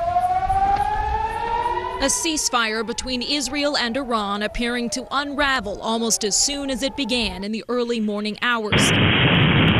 Israel accusing Iran of violating it by launching missiles and promising to respond forcefully with powerful strikes against regime targets in the heart of Tehran. Iran denied violating the truce, accusing Israel of being at fault in a possible discrepancy over the timing of the ceasefire's start. These guys got to calm down. It's ridiculous. President Trump initially announced the pause in fighting was in effect, urging against violations, with Israel and Iran both agreeing following a wave of Iranian attacks that killed at least 3 people in southern Israel. A senior White House official said the attempted ceasefire came together after Iran signaled it no longer wanted to fight, and President Trump told Israel's prime minister no more war. The president reached out to Qatar to speak with Iran, according to a source familiar with the talks, with Vice President Vance helping coordinate. For the Iranians, I think this is a new opportunity to actually pursue the path of peace. The rapid developments come after Iran fired missiles at U.S. troops in Qatar Monday in retaliation for U.S. airstrikes on Iranian nuclear sites over the weekend. The president saying the U.S. expected and countered what he called Iran's very weak response and that no Americans were harmed. Trump administration officials pressing Iran not to try to rebuild its nuclear program amid reports the White House disputes that Iran may have moved some equipment and uranium from its nuclear sites before the U.S. strikes. The developments in the Middle East will take center stage among global allies as President Trump heads to the NATO summit in the Netherlands today. In Washington, Alice Barr, NBC News. Now, last night we had an expert right here on WCNC Plus offering some insight on that ceasefire deal. Retired Lieutenant Colonel Hal Kempfer spoke about what this means going forward and the extent of damage done to Iran's nuclear program. Take a listen. Were we able to, in the president's word, decapitate their ability to have a nuclear weapon? You know, it's interesting. It's the terms that we use in the military that are not commonly used, like battle damage assessment. You know, that comes easily to me. It doesn't come easily to everybody else, but I have heard that more in the last 48 hours than I've ever heard it ever said. Everybody's talking battle damage assessment. That's exactly what it is. They're trying to figure out what was the effect of those weapons. Now, those GBU-57s, those 30,000-pound bombs, massive ordnance penetrators dropped from the B-2s, from everything we've seen from the satellites, they did exactly what they were supposed to do. They hit the site. They hit where they're supposed to hit with the site. There's big craters where you expect to see big craters. The problem is those cavities, those bunkers, those underground facilities are about, at least by reports, about 300 feet below ground. And you can't see that from a satellite. So they go down there. They have this massive energy release, you know, with the explosive force. And if those cavities collapsed and everything was completely, caved in and there was nothing left that was operational, we really can't see it from the surface. So there's going to be a big intelligence gathering and assessment period here to figure out what the effect was, and that'll involve signals intelligence, human intelligence, every type of intelligence collection, well beyond just electro-optical with satellite pictures. As far as what's going on. The other part is we're going to look at the other sites. And then, of course, there's this kind of extraneous report, which has not been confirmed, that, Iran has said, we moved all that stuff. Well, part of it, I'd say, is Iran, of course, would say they moved all that stuff. They don't want to admit how bad the damage is. They don't want to admit to their own people that they just had their own nuclear capability taken off the map. So they're kind of putting out this little disinformation piece, a little bit of face saving. However, we got to track it down. Maybe they did move stuff. Maybe there is stuff stored in another location. That's going to be a big discussion. And by the way, I anticipate that will be part of whatever the diplomatic negotiations are to allow UN inspectors and probably U.S. inspectors free access across Iran to find out if there is any nuclear material held anywhere in the country. And you might see, some sort of negotiated thing with a very stringent inspection process going on. So at that point, I'm now into speculation. I don't want to get ahead of myself on whatever the diplomatic outcome of this thing is. But that's a long way of saying everything did what it was supposed to do. Did it actually destroy everything in Iran that could be used for building a nuclear weapon? That's what we're trying to ascertain now. Fearful of potentially what we might do in retaliation after this strike on Qatar's or on our base in Qatar. What did you think about that? And is that something that we've seen before? I think the term we're talking is a performative strike is what I'm hearing. Basically what it is Iran had to retaliate. It's really for their domestic audience, and of course they claim, it was a, devastating attack, blah, blah, blah, blah, all the stuff that goes out there. They shot 14 missiles. Interesting, at least that's according to the president. I've heard variations on that, but 14 are the exact number of these massive ordnance penetrator bombs that we dropped in Iran. So I found that number rather interesting that they did 1 for 1. For every big B-2 drop bomb, they launched a missile. But they had coordinated with the Qataris in advance to say, hey, we're going to fire these things in. Want to let you know when they're coming and so you can be ready. They apparently have back-channeled. And I say back-channel, and I say it carefully because when the President of the United States comes out and basically says they back-channeled, I don't know if it's really a back-channel anymore. It's pretty much a channel at that point. And part of it was they had to retaliate. They felt they needed to retaliate. They had to save face, so to speak, but they didn't want to cause any casualties. We had evacuated our aircraft earlier, by all reports. Our people were all hunkered down, in bunkers awaiting it, and nothing happened. One bomb they let one bomb through, one missile through, because it wasn't going anywhere. And but of the 14, 13 were stopped in the air. So they made their statement. And I don't know if it was coordinated this way, that they make their statement and then they announce the ceasefire. I don't rule anything out, but I just found the how quick that happened to be rather stunning. So maybe this thing was kind of scripted to some degree.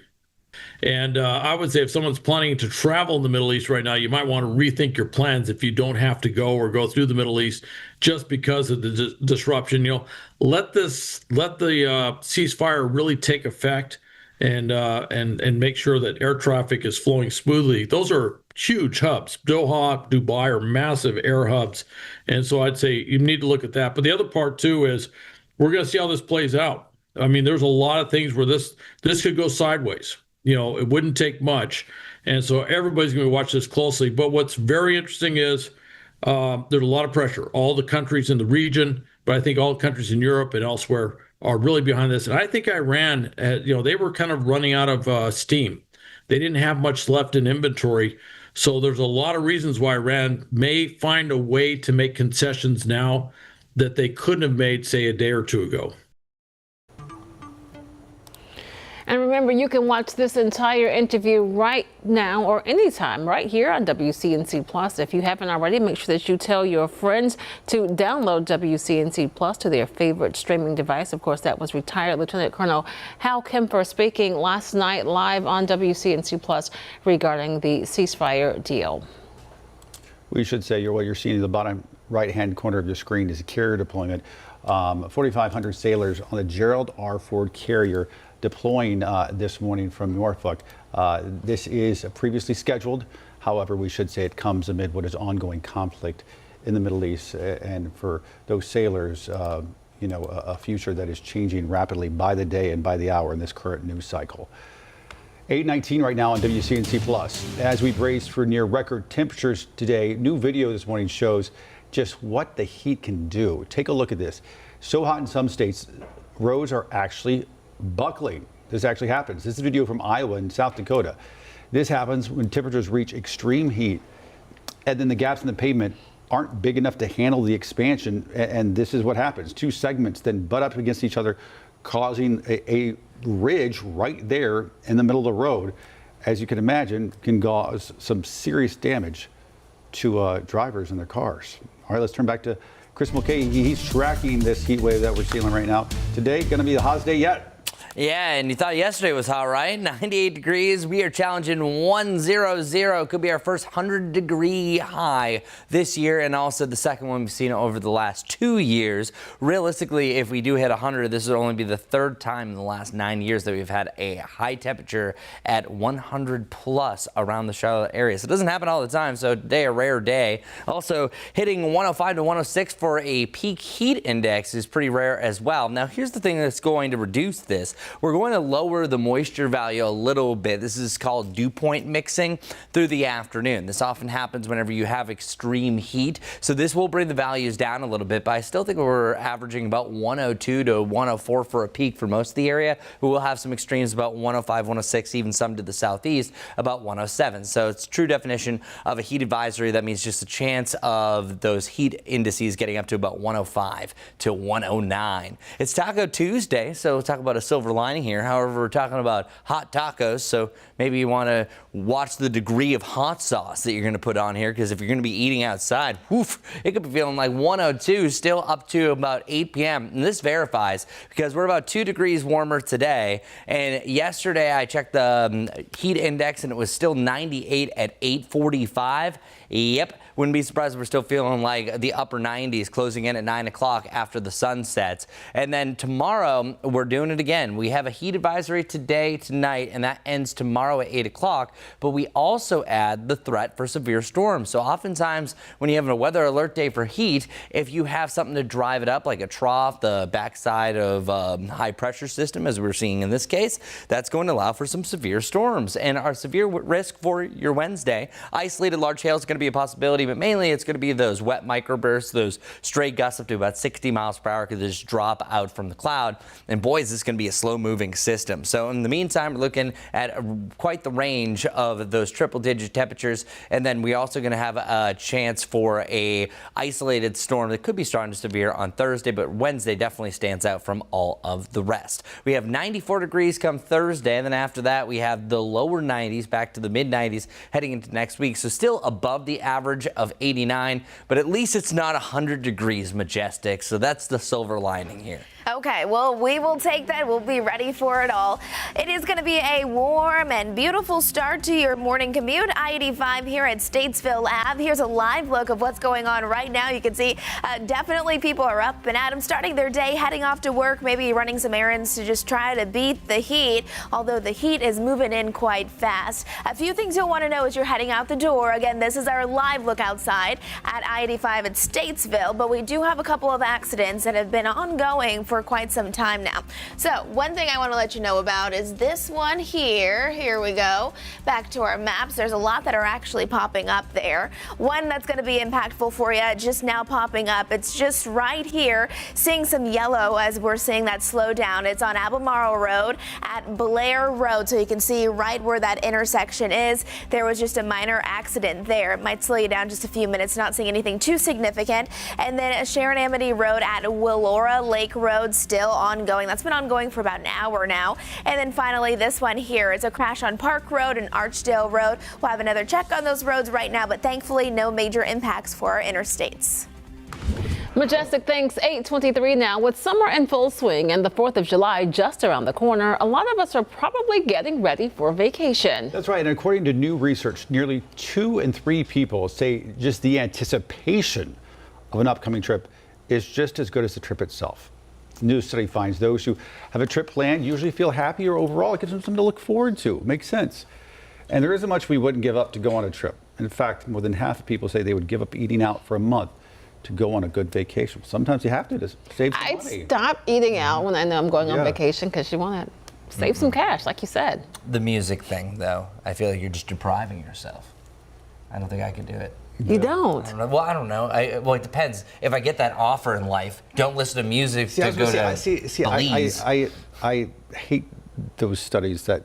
Because you can't. It's like, what is that? Like, there's going to be no benefit from that. For a month, it makes sense because you're trying to save money. Right. In what world do you have to give up music? Plus, you still have music in your head, so you can. That's true. Do you like the anticipation just as much as the trip? I don't know about just as much, but I like having something to look forward That's to. true. So. The planning. 2 more days, 1 more day. Planning. Yeah. And then you get back and you're like, okay, well, no more planning. That's why you all should have something to look forward to. Yes. It's such a downer one. My language right there. Our live pictures right now over Uptown. And folks, as you can tell, it is sunny out there. And it's already 82 degrees. It's not even 8:30 in the morning. That's a sign of things to come. Today going to be the hottest day so far. Chris standing by with more on that forecast. Majestic standing by with a look at your Tuesday morning commute. We're back in just a couple minutes right here on WCNC Plus.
Thought yesterday was hot? Just wait. We are looking at a heat advisory today, tonight, through 8 o'clock tomorrow. And we even have this. That's an extreme heat warning for our friends to the east. The main reason why is because we are looking at a much higher dew point or more moisture in the air. If you're going to that FIFA match, well, it could feel as hot as 105 to 106 by about the middle of the match, between 4 and 6 o'clock, even touching 100 degrees for a high today. So that's likely hitting 100 today and then 97 by tomorrow, but 77 is our low. But check out these yellow numbers. Still feels like 89 at 1 a.m. and feeling like 84 comes 7 a.m. And right now our 82 actually feels like 87 degrees. Our hour-by-hour forecast for tomorrow, we add something else to the mix. We're only getting into the mid-70s roughly, still feeling close to 100, but we have a chance for showers and storms. So 2 reasons to be weather alert for tomorrow. After that, 92 to 94 for our highs. Let's check in with Majestic to see how active this morning commute is. All right, good Tuesday morning, everyone. It is beautiful and it is busy as people are heading out the door. I-77, York County. Good morning to everyone in South Carolina. Grab those sunglasses, grab your water bottle. You're going to need them both today. Accidents continuing to pop up. A new one here. You can see it's getting highlighted, meaning we do have some slowdowns. It's on Albemarle Road at Blair Road, so just slowing you down a few minutes if you typically drive that way. Otherwise, this one here, it's on Sharon Amity Road and Willora Lake Road. Take it easy. It is going to be a beautiful but very warm start to your Tuesday morning commute. Have a great day.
Good morning. Thanks for streaming live on WCNC Plus at 8:30. I'm Lisa Washington. And I'm Ben Thompson. Taking a live look right now over Charlotte out on the roadways this morning. And folks, get ready for what is going to be just an oppressively hot day out there. Temperatures are actually going to probably reach around 100 degrees. And that's not just feels like, that's the actual temperature. Going to be dangerous out there. Feels like temperature nearing 105 degrees. Now, while some say this is on par for the Carolinas, others wonder if this is actually normally this hot this early into the summer. Meteorologist Becca Birdsall dives into the numbers. Summer just cranked the thermostat to broil. A major heat wave is scorching the Carolinas, and Charlotte is on track to hit 100 degrees this week for the first time since last July. Now, that's not your average heat. In fact, 100-degree days don't happen every year in the Queen City. Since records began, Charlotte has only hit triple digits in 45 summers. That's 31% of summers hitting 100 degrees plus. The average date we get there in those summers is July 11th. But the earliest Charlotte ever hit 100 was June 3rd of 1895. So if we reach the century mark this early, we're ahead of the summer curve by almost 3 weeks. Charlotte's longest heat streak of 100 degrees plus days was 5 in a row back in July 1986. But we've had multiple 3- and 4-day runs at or above 100, including as recently as 2015 and 2012. If we include 95-degree plus days, things get even hotter. The longest streak was 18 days, also in July of 1986. And even the mountains are feeling the heat. Up in Boone, where summer usually feels like spring, today's forecast called for a high of 88 degrees, which would tie the record of 88 set in 1998. The normal is 77. Boone's all-time high is 93 degrees back in 2005. Fun fact, Boone has only hit 90 degrees in 6 summers since 1980. And only 15 summers have even reached 88 degrees or higher. That's basically 1 in 3. So if it feels like your mountain escape isn't offering much relief, it's not your imagination. From the Weather Impact Team, I'm meteorologist Becca Birdsall. And as we track this heat, a reminder that you can catch live forecasts all day long right here on WCNC Plus, and every weeknight at 6:30. That's when we have a half hour that is devoted solely to weather that impacts you. Make sure you tell your friends and other family members to download WCNC Plus wherever they stream and start watching for free. All right, let's find out more about our forecast today, the hottest day of the year so far with Chris. All right, let's do it. Let's try to get that 100-degree point. Might as well at this point, right? Well, our heat streak right now for consecutive days at 90 degrees, which isn't too substantial as day 5. And then today will be day 6, tomorrow day 7. And then we pretty much continue that for over 10 days of at least 90-degree point. Well, one other graphic to add on what Becca was talking about. Great job, by the way. A lot of wonderful stats. You know, I'm a stat guy, so that excited me. We have one last year and then one in 2022. But Becca said the last time that we had multiple 100-degree days was 2015. Look at the difference. But we actually went a 6-year stretch without hitting 100 degrees whatsoever. There was a lot of 99s during those years and a lot of 98s, but not quite 100. Today is our best shot, but hey, the way things are going, I guarantee we're going to have another shot at that at some point during the summertime.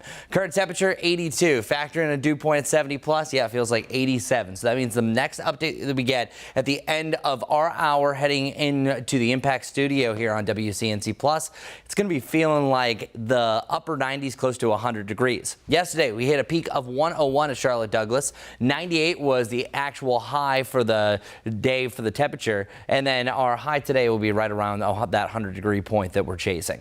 Our heat alerts until 8 p.m. officially starts at noon. That's a heat advisory for areas in the orange, only exception in the mountains. Still warm, still hot, just not under advisory criteria. But we have an extreme heat warning for those in the pink. That's a chance to feel like 110 degrees plus. Yikes. And that's because of how much more humid it is further off towards the east.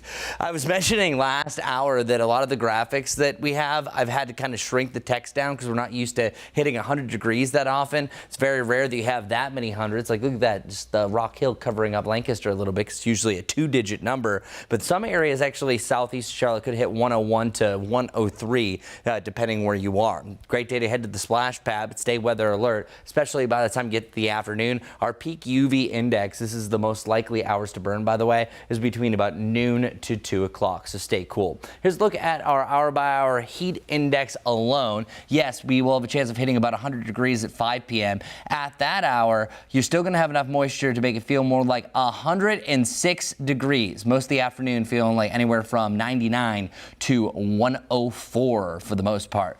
The last few days have just been building, and you probably heard terms like heat bubble, heat dome. This is what happens whenever you have a sunnier sky, whenever you have day after day of just a warmer and warmer temperature with very little winds. That just stacks the heat. So our highs get higher, our lows get higher, and then eventually you can start to try to chase some of those records. Like today, the record's 102. We're going to just miss it, but close enough, getting to around 100. For that extended forecast, you can see that 2 days are standing out from the rest.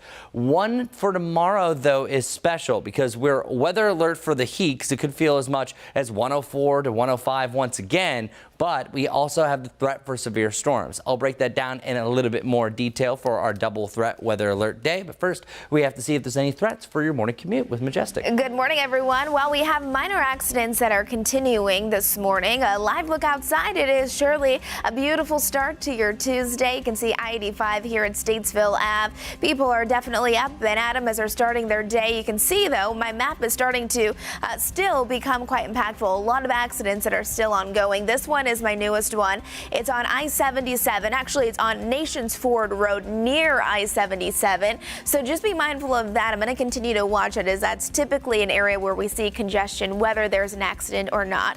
This one here on Albemarle Road and Blair Road, seeing still some slowdowns, just a few minutes for your morning delay with that. And then Sharon Amity Road. This has been ongoing for a while, but I'm not too concerned about it because we're still seeing mainly green right around it. Another accident on Park Road and Archdale Drive, some yellow indicating just some medium impacts, and then Still Creek Road at Westinghouse Boulevard. That'll slow you down to about 5 minutes because of this accident this morning. Taking a look at some of those drive times as you're heading out the door, about 31 minutes for Belmont into Charlotte and about 33 if you're coming in from Matthews. Overnight, city leaders deciding to crack down on street vendors in NODA. It means new rules and bigger fines. And if it works, the new rules could be coming to your neighborhood. WCNC Charlotte's Destiny Richards is live this morning with a closer look at what it means for one of Charlotte's most popular neighborhoods. Destiny, good morning. Yeah, good morning. These changes could go into effect in the NODA neighborhood as soon as next month. City leaders gave the green light to this new pilot program, and it's meant to bring more structure to street vending here in NODA. Now, under these new rules, street vendors in designated areas of NODA would need a permit and clear identification to operate. The annual permit fee hasn't been finalized yet, but would be less than $100, and violators could face a fine of $500. Vendors have raised concerns about losing income or being pushed out, so council agreed to keep most initial fines under $100 to make the program more accessible. The city says this is about striking a balance, preserving NODA's character while addressing growing concerns about safety, crowding on sidewalks, and vendors operating without oversight. This was never about an attack on the street vendors, not at all. It was about ensuring that we have a safe environment in a historical part of our city that has infrastructure that is, I would say, quaint and dated. The city says that it's looking to start this pilot program at the end of July, and if everything goes smoothly, then this would be expanded to other parts of the city. Ben, Lisa. So, Destiny, tell us more about the other aspects of this pilot program. They want to keep it to, I guess, certain wares or certain vendors and specific products. Yeah, they want to have these vendors basically operated in designated spots, so certain streets of NODA, and they want it to be a limited number of vendors, possibly on a rotated schedule in and out. They also want to limit it to only vendors that are selling goods that are arts, jewelry, crafts, things like that, because they want to preserve the the artistic district that NODA is. So limiting it to that and no production of food, mixed drinks, or alcohol. However, they said they're willing to explore possibly the sale of prepackaged food and drinks in collaboration with the county's health department to make sure everything is up to code and safe for public consumption. And then this is also something that they are looking to educate the businesses on ahead of time. So they're not just going to spring it on them at the end of July whenever this is implemented. They're looking at having education teams to inform existing vendors about how this will all operate and how they can apply to sell their products at these designated locations. All right, Destiny, sounds good. Thanks so much for explaining that. Now, that same council meeting got a bit heated last night after leaders voted to stop buying Tesla vehicles. The city still plans to buy 45 Teslas it previously approved, but decided to remove the company from its approved list going forward. Officials blamed instability and ongoing lawsuits. But Councilmember Ed Driggs called this a political move. Take a listen. I'm talking. It's my turn. I'm talking. Quiet. Mayfield, I'm speaking. Mr. Driggs. I am rebutting the specific suggestion that there are safety reasons why this body should decide not to include Tesla on the list. Right now, the city currently has about 15 Teslas in its fleet. If you're just joining us, we should remind you that that right picture you see there on the right side of your screen is the carrier deployment, the USS Gerald R. 4 that is having a regularly scheduled deployment for about 4,500 soldiers. That's happening today. This is live pictures from Norfolk, Virginia. Also happening today, North Carolina House lawmakers are set to vote on a bill that could directly impact your taxes and your commute. They are expected to approve a measure that would allow Mecklenburg County voters to decide on a 1-cent sales tax. That money would then be used to pay for major road, bus, and rail projects. Today's vote, just a final procedural vote in the House before that bill is sent to the Senate. If it passes, voters could see this on the ballot as soon as November. A new device could be a game changer for deputies in Rowan County facing potentially dangerous situations. It's called a BolaWrap, and it's a handheld device that instantaneously deploys a cable that then wraps around a person's legs or arms, keeping them from getting away or hurting themselves or others. Our own Vanessa Rufus was brave enough to test it out. Take a look. Ma'am, I need to put your hands behind your back. Ma'am, please comply, ma'am. Please, ma'am. Bola, bola, bola. Just like that. Sheriff Travis Allen came on WCNC Plus and says he would envision his deputies using this in non-violent situations. He says they would avoid having to use force and other tactics that might injure the person or the deputy. It's another tool that we can use as law enforcement to de-escalate that situation with literally a reduced risk to the individual and a reduced risk to the officer themselves. Again, it's another tool. It doesn't replace the firearm. It doesn't replace the taser. It's used in conjunction with our other tools. Something that is not really considered a use of force and a de-escalation tool. In other words, this tool is used before it gets out of hand. It's used before it becomes to a use of force situation. It's something perfect for that individual that's either having a life mental health crisis or maybe a withdrawal from a narcotics. They're not thinking correctly. They're not thinking right. While they're not being violent, they're just not being cooperative. This is the perfect opportunity to go ahead and use it. You're not waiting for any scenario or any perfect situation. If you've got that person in mental crisis that I've got to take this person to the hospital. They have to get medical treatment. They have to get help. How do I do that without hurting them? How do I do that without hurting myself or another deputy? The BolaWrap is a tool that is possibly an answer to one of those questions. Here's video of that once more being deployed. A BolaWrap representative also joined us on WCNC Plus and said, since the device uses small barbs to secure the cable around the person's body, there is a potential to have a small pinprick, but nothing too serious. You can see that full conversation right here on WCNC Plus. Just head over to the watch section. Just another tool in the toolbox for our local officers and deputies when they face these potentially dangerous situations and they don't know how they're going to turn out. Correct. And again, they want to use this in a non-violent situation. We saw there Vanessa didn't have much reaction, so it's certainly not painful, but sort of can detain a person. All right. Switching gears now, 8:44 right here on WCNC Plus. There's more relief on the way for drivers this morning. We're now learning that crews hope to reopen Interstate 40 at the North Carolina-Tennessee state line by July 3rd, just in time for the holiday. The road's been shut down for nearly a week after a major rock slide and flooding. Well, everyone is at risk when the heat index spikes, but health experts say there is an additional concern for those with dementia. That's because they may not be able to recognize what we all can, and that's a change in temperature or signs that they're experiencing heat exhaustion. So we spoke with a member of the Alzheimer's Foundation here on WCNC Plus. He urges families and caregivers to be proactive.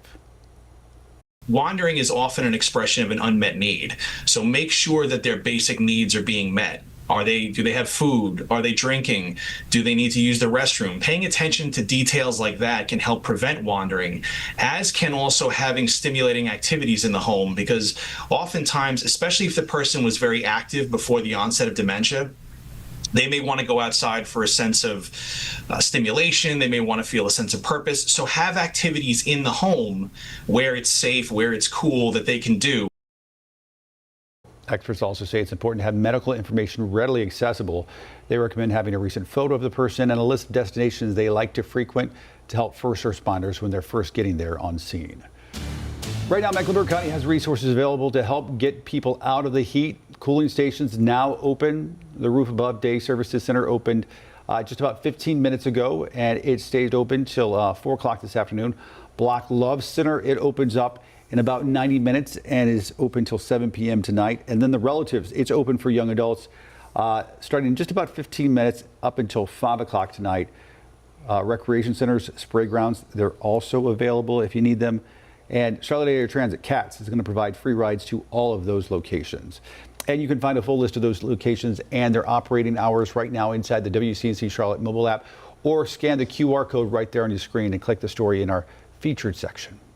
Turning back now to our forecast, and Chris, we start talking about 100 degrees is just the temperature, and then the heat index on top of that. Goodness. Yeah, not good, because all of last year, the hottest heat index we had was 106. That's what we're forecasting for a peak today. So not all things outside are all that bad, such as maybe taking a dip in the pool or going to a spray ground, as we just mentioned. But if you're sitting in direct sunshine right now, going to Bank of America Stadium, it is going to be a scorcher, where 106 will feel 10 to 15 degrees hotter in direct sunshine. So I need everyone to stay weather alert if you're going to this FIFA match that's at 3 p.m. Still have fun though, and you can bring an unopened bottle of water to Bank of America Stadium. Double check some of the rules. I think you can actually bring up to 2. Our warmest day is June 23rd, yesterday. Then after that, that was the hottest day of the year, and the day before that, that was the hottest day of the year, and today, hottest day of the year. Wow, Chris, you're really being repetitive. Well, that's been the trend, and that's technically what happens in a heat dome or a heat wave in this case and scenario, that each high and low gets hotter and hotter, and they build on each other. And we're doing it one more time before we start to reduce things back to a cool 97 degree point, feeling like 100 to 104. But then tomorrow we also add our storm chances. So welcome. We couldn't get past 91. Well, we've done a good job so far over the last 4 days. Our heat threats, we are weather alert for heat now just Tuesday and Wednesday. Yesterday at this point we did include Thursday, but it's dropping below that threshold that is dangerously hot, but still up to 105 is possible each day, especially areas southeast of Charlotte. So for our heat alerts, the further east you go, we actually have an extreme heat warning where the heat index can get as much as 110 or hotter. That is excessive. We could have a peak really about 105 to 109 closer to Charlotte. And tomorrow I have my first double threat that I've done. And this is a double weather alert day, but you don't not only have a chance for those excessive heat indices getting up to about 100 to 105, you also have a chance for severe storms. And oftentimes, if you have a really hot and humid day, that's prime storm fuel. And if you add some things to the mix, something to drive it all up, then you have a severe weather potential day. And that's exactly what we have. I think wind gusts and wet microbursts are the main things we have. A wet microburst literally is just that rain-cooled air. It drops down a big burst and then can just have the winds go out in all different directions. This is damaging straight line winds, and 90% of all of our wind damage comes in that fashion. I think that's going to be the highest potential because of all the rain that we have. And isolated hail chance, also a possibility, but usually when you're that hot, it's very small hail, not necessarily damaging hail, but it's still an outlying threat. As far as our futurecast goes, real quick, I want to go through this timing. We're seeing anywhere between about noon and 2 storms popping up on the map. They start to take over between 2 and 5. That's where they're most numerous,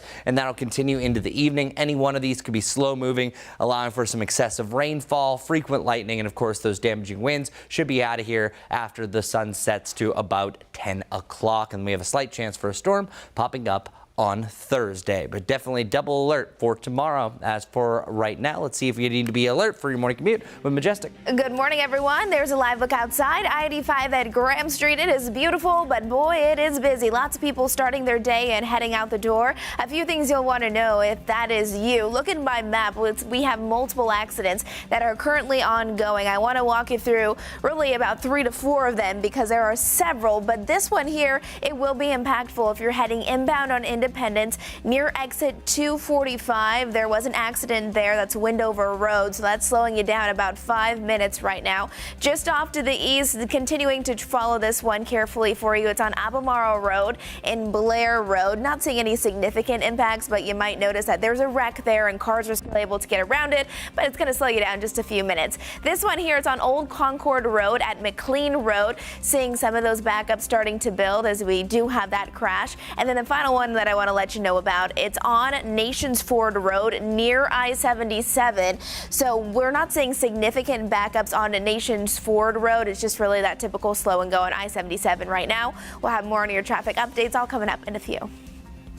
Hi, this is Larry Sprinkle. Time for our Tuesday Tail Wagger along with our friends at Animal Care and Control. This time last week we featured Hazel. That sweet dog is still there. Well, maybe she'll find a home this week. Let's bring on today's Tail Wagger. The big guy, his name is Mitch. Mitch is about 3 years old. He is a bulldog mix. This is a great dog. He's house trained, crate trained, knows commands, and is treat motivated. So look at the fella right there. Be a perfect member of your household. Probably better if he's with older kids. And the only dog in the house, his name is Mitch. He's available today at Animal Care and Control. Call 704-336-7600 to set up an appointment. They're open Monday through Friday, 11 a.m. to 7 p.m. On the weekend, Saturday and Sunday, 9 a.m. to 5 p.m. Take a look once again. His name is Mitch. He's about 3 years old. The big guy is available today, and Mitch is our very special Tuesday Tail Wagger. Thanks, Larry. Well, many of you may head to local pools this summer to beat the heat. And when you go, you may see signs saying that you must shower before hopping in. But do you really have to? WCNC Charlotte's Megan Bragg shows us the everyday impact this morning. Okay, so be honest. Do you rinse off before hopping in a public pool? A National Library of Medicine study shows 69% of adults say they took a pre-swim shower. But is it required in North Carolina? Let's get the facts.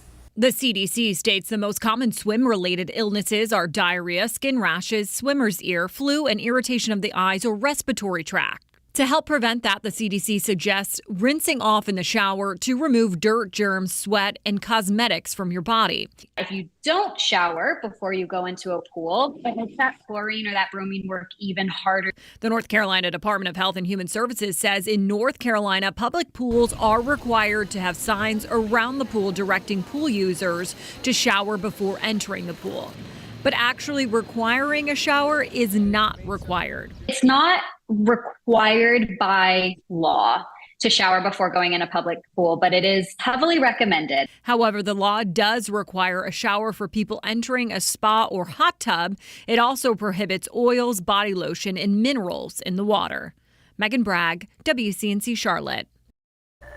All right, parents, this next one is for you. Experts say some of the phrases that we use may not actually help our kids to follow directions. In fact, there is one phrase that we should avoid altogether. We've all heard it, because I said so. Experts say that shuts down communication and teaches what they call blind obedience. And they suggest saying, I know you may not like the decision. I'll explain it, and then we'll move on. Now, while that might not roll off the tongue, it could avoid some tantrums down the road. Sometimes I would think, as a parent, you need blind obedience. Because I said so. It's succinct. It's to the point. They get the meaning. Who's in charge? Exactly. And then you can have a conversation And later. here's the thing. I don't owe them an explanation. You don't. I don't have to explain myself to them. You don't. Just saying. That's just me. I'm not saying, I know you might not like the decision, honey. I'll explain it. Then we'll move on. No. That seems like a nice conversation later. Like you can Correct. have, but in the heat of the moment. Yes. Because I said so. I said so. I said it. That's enough. It's very clear. All right, listen to this one. One bride is going viral after she says a family member brought leftover fast food, not even fresh fast food, leftover fast food to her upscale wedding. She says the person ate fried chicken at the table, even posted photos while doing it. Some commenters responded with sympathy, agreeing that behavior was rude and embarrassing. Others, though, encouraged her to focus on other aspects of her wedding and just forget about it. What say you, Ben Thompson? I mean, if it was a special dietary thing, I would get it. This is a fried chicken. I don't think leftover. I don't think that's a dietary need. At that, no. The worst part to me than anything is the posting of it. Yeah. Like if you want to discreetly do it, okay. Because now you're talking about the food in my wedding wasn't good you're by intentionally posting. drawing attention to bad behavior, which I don't really dig it. All right, live pictures right now from inside our Live Impact studio. Coming up, they've got a ton of stuff they're covering. Jay Monreal is standing by. She's going to have all the live breaking events as they happen here at home and around the world. That's coming up at 9 a.m. right here on WCNC Plus. Turn us on and leave us on.